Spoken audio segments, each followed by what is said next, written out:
Bonjour à tous et bienvenue dans cette nouvelle vidéo sur la chaîne KGN. Aujourd'hui, nous allons encore parler du Flipper Zero et plus particulièrement du module Wi-Fi que l'on peut acheter notamment chez Lab401 ou chez Amazon. Ça vaut un peu moins de 30 $ de mémoire plus les frais de port. Bon, c'est quand même un petit jouet qui va revenir vite à 35-40 euros. Pareil. De toute façon, il faut la conversion à peu près dans le même sens, hein, même si c'est pas forcément vrai. Donc, ce qu'on va voir aujourd'hui, c'est une vidéo qui a été shooté, on va dire ça comme ça, par YouTube, parce qu'il manquait quelque chose de très important. Je vais vous montrer tout de suite le disclaimer, le fameux. Donc je rappellerai que toutes les vidéos que je fais pour le Flipper Zero sont uniquement à titre pédagogique et à but pédagogique, et que vous ne pouvez, vous ne devez utiliser cet outil pour tester que votre propre sécurité à vous, ou là où vous aurez reçu l'autorisation de le faire. J'insiste sur le écrit, parce qu'il n'y a que l'écrit qui permettra de vous protéger en cas de problème, et faites bien attention à bien écrire ce que vous avez le droit de faire. Si c'est trop large, ça ne fonctionnera pas non plus.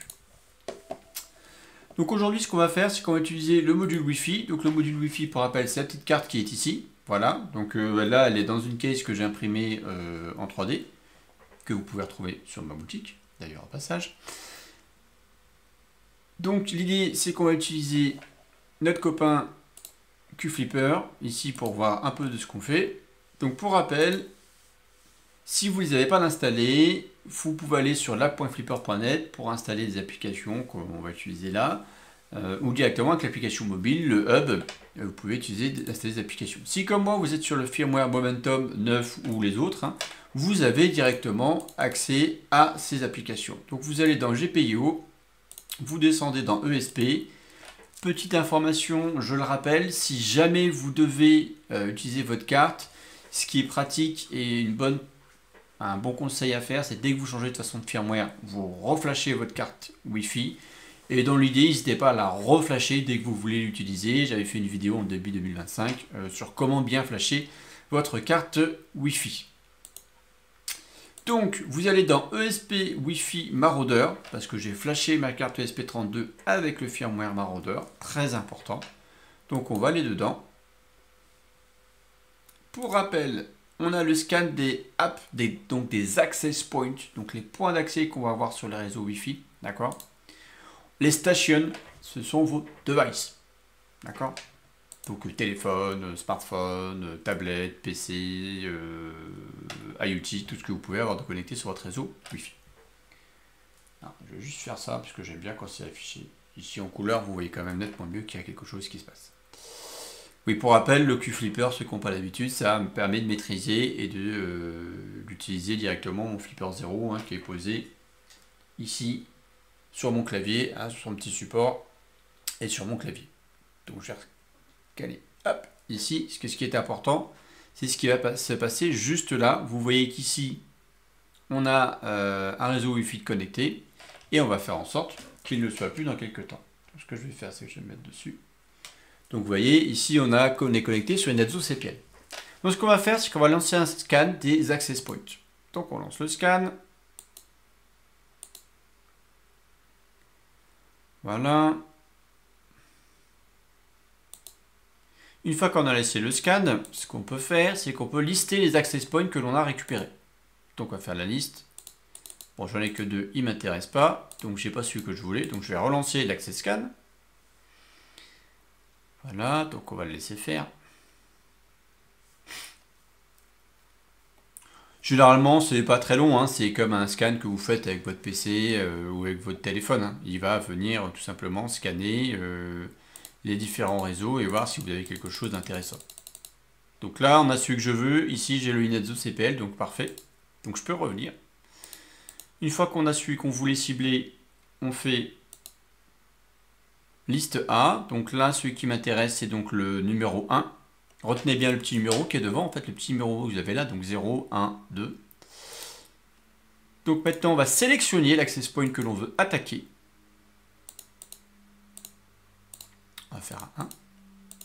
Voilà. Oui, parce que l'attaque qu'on va voir aujourd'hui et que Wi-Fi Marauder, c'est la DOS attaque. Et la DOS attaque, c'est qu'on va déconnecter tous les points du point d'accès, tous les devices d'un coup, en fait, pour faire un délit de service sur le point d'accès. Et je vous montrerai surtout après comment on s'en protège. C'est aussi pour ça que c'est bien de refaire cette vidéo. Donc là, on a sélectionné le point d'accès numéro 1. donc qui correspond à une SECPL. Et maintenant, dans les attaques, on va voir des hausses. Donc là, regardez bien sur la gauche le PC. On va lancer l'attaque. Et à un moment donné, le point d'accès, le PC ne sera plus connecté au Wi-Fi du tout. Ça aura tout simplement sauté. Vous voyez là, il a complètement sauté. Alors même si le PC affiche encore les petites barres, il n'est plus du tout connecté. Là, il est connecté sans être connecté. Vous voyez, donc il est déconnecté. Il va se reconnecter, il va essayer, il va reprendre une SECPL. L'attaque est toujours en cours sur la droite avec le DEOS. Donc là, il essaie de se reconnecter. C'est les deux petites pastilles vertes qui sont là, mais il ne va pas y arriver. De toute façon, là, il ne pourra pas se reconnecter, il ne pourra rien faire.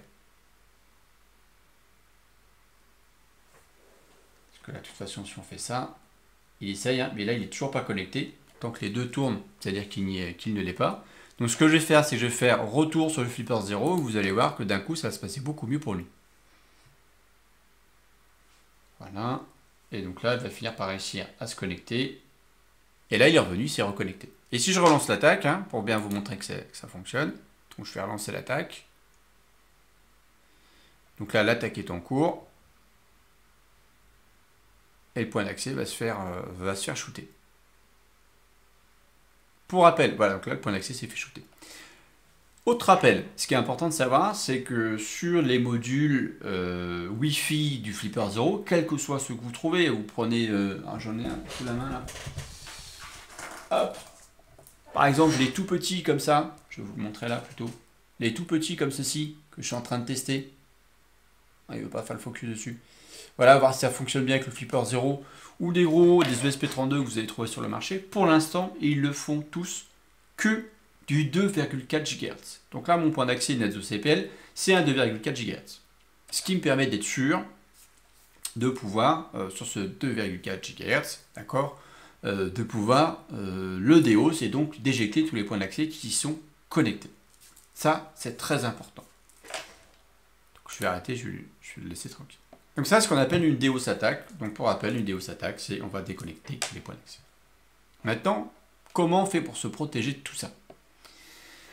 Alors, par rapport au Flipper 0, c'est plutôt simple.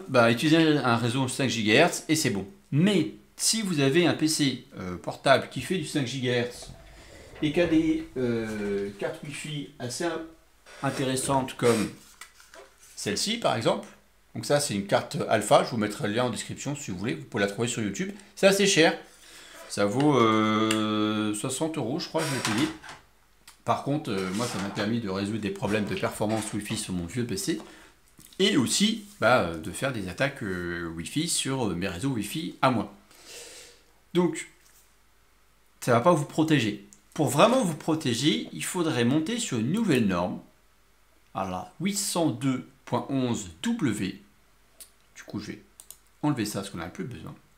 Je vous mettrai un lien de l'article aussi dans la description de la vidéo. Pourquoi cette norme-là? Parce qu'en fait, cette norme-là va introduire les PMF.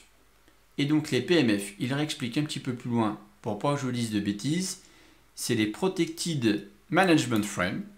Et les Protected Management Frame, en fait, quand c'est activé sur le protocole, va permettre de protéger les données. Donc là, typiquement, on voit sur la capture d'écran, très mal, je vais zoomer, on voit un petit peu mieux. Les données ne sont pas protégées, et ici, on va remonter, les données sont protégées. C'est-à-dire que dès que vous allez vouloir envoyer une demande de désauthentification, ça ne fonctionnera pas, parce que les frames sont protégés. Ça va donc vous protéger des attaques DEOS sur les points d'accès, des attaques DEOS sur les devices, et ça va vous protéger de ça, c'est déjà pas mal. J'allais dire une bêtise, puisque je ne l'ai pas testé. Par contre, il faut avoir des équipements qui sont 802.11W compatibles. Déjà, ça commence bien, c'est un peu plus compliqué. Ça va être vos devices, les access points, donc que tout le monde soit en W, et c'est la seule manière de vous protéger contre les attaques de désauthentification pour le moment. On arrive sur la fin de la vidéo, vous avez vu c'était très court, hein. L'attaque DEOS c'est quelque chose d'ultra simple. Ça me permet du coup d'enclencher sur une auto-promo, je vous rappelle il y a toujours la boutique shop.kngn.fr, vous pouvez trouver plusieurs choses, des boîtiers d'impression 3D, des supports, différents devices. Je commence à diversifier un petit peu, notamment sur des équipements de protection. Et il y a ma seconde chaîne, Cyber Facile, où quand j'ai un peu de temps, je viens vous poser un contenu pour vous sensibiliser en termes de grand public, TPE, PME, particuliers, associations, etc. Voilà. Et je tiens à vous remercier. Vous êtes plus de 7120 à suivre la chaîne 4Gian. On approche des 7200. Toujours plus de personnes qui souscrivent à la chaîne en payant. Merci à vous de m'aider encore plus à faire vivre cette chaîne. Je rappelle que la chaîne, c'est aussi un compte Instagram. Et je vous dis à très bientôt dans une prochaine vidéo. Et la prochaine vidéo reparlera des hausses. Mais cette fois avec ceci, le M5 Stick C+2, qui nous permettra de faire du Deus. Et pourquoi pas de tester un Evil Portal avec un Deus en même temps. Sur ce, je vous dis à très bientôt. Et à la prochaine. Ciao!